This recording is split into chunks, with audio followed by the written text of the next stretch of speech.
In this presentation, you will learn about reception theory, convergence, achievements, and criticism. Convergence of multiple research traditions. Audience reception studies concentrate on the interpretative relationship between audience and media as understood in a broad ethnographic context. It would be inappropriate to assign any one origin to reception studies, and even dating their beginnings is dependent on how key models are identified.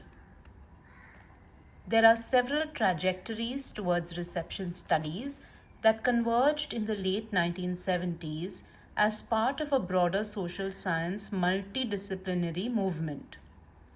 One of them was concerned with the mechanisms of culture production and reproduction.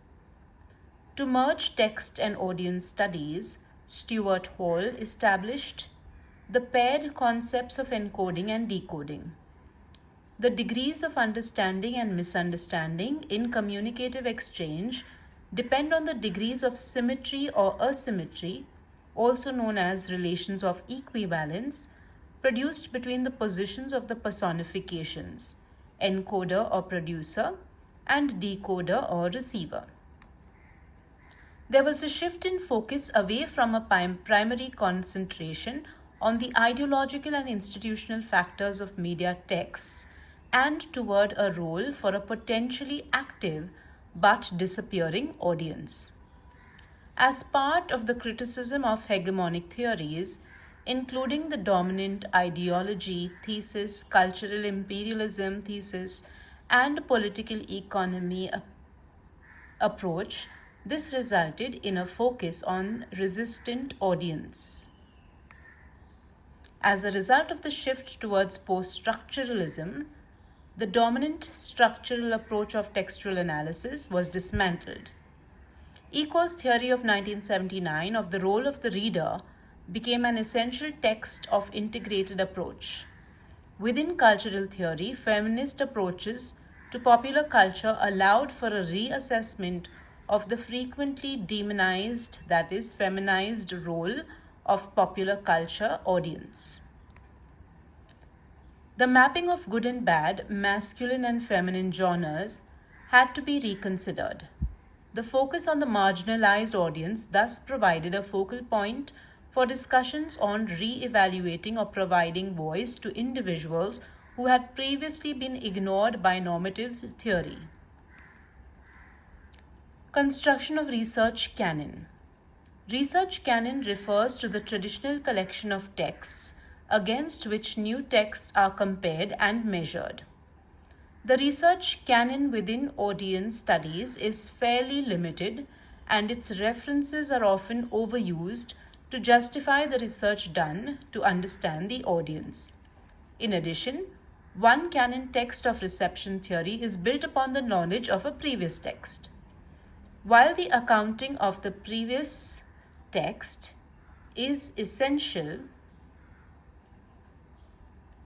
and has played an important role in the success of theory, it is also narrow and indefinite and underplays the diversity of the studies being conducted. For example, the feminist audience reception studies are excluded with the fear of it being ghettoized or isolated for standing out differently from the mainstream research undertaken around reception theory. Achievements of the reception theory. While many ambiguous assumptions about the audience have been made in production, text, and context analysis, it has only recently been recognized that audiences may not fit these assumptions and that the validity of many media theories is dependent on empirical audience research that is currently being conducted or that will be conducted in the future.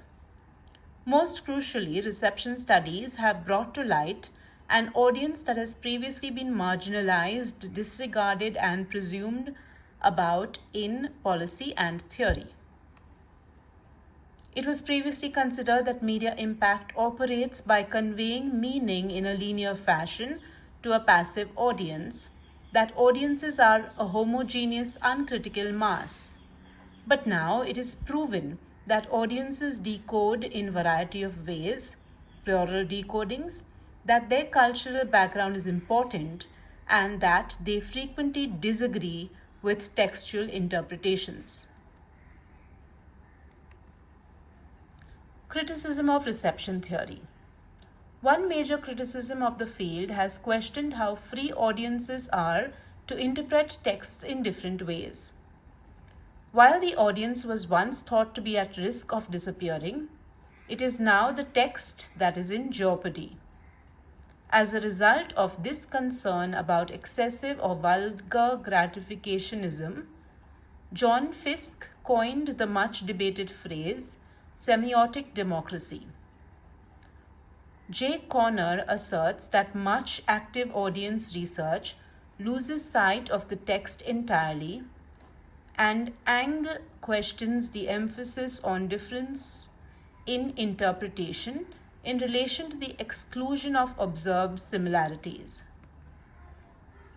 The adherence to mainstream research has confined the theory to be linear, and there is a need to record alternate information.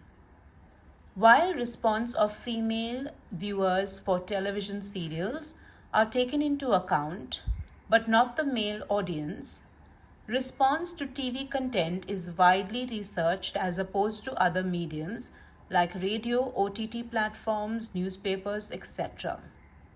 Information is easily available on the reception of adult audiences, but not much on young viewers. Fandoms have expression of their liking for a certain content, but not much on the boredom of people who view the content. Hence, diversity has to be incorporated into research findings in order to come at a text reader interface in symmetrically varied ways.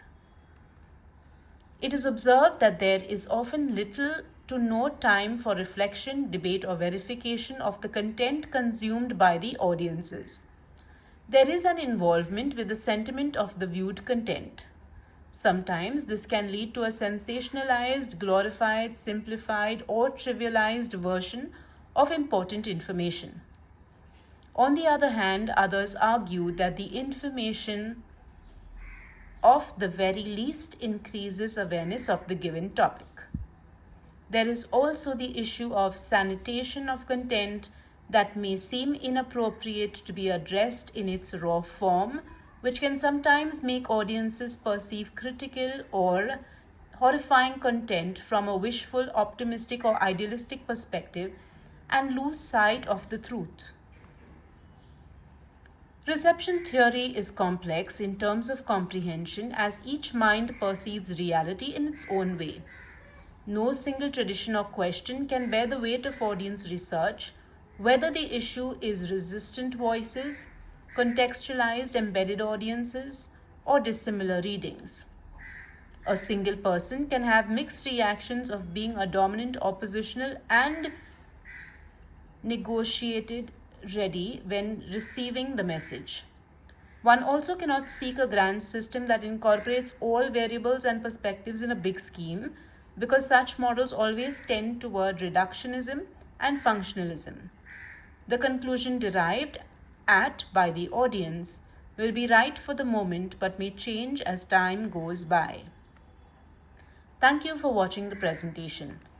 Do like, subscribe, share, and leave your comments about this presentation or any other topics you would like to learn more about.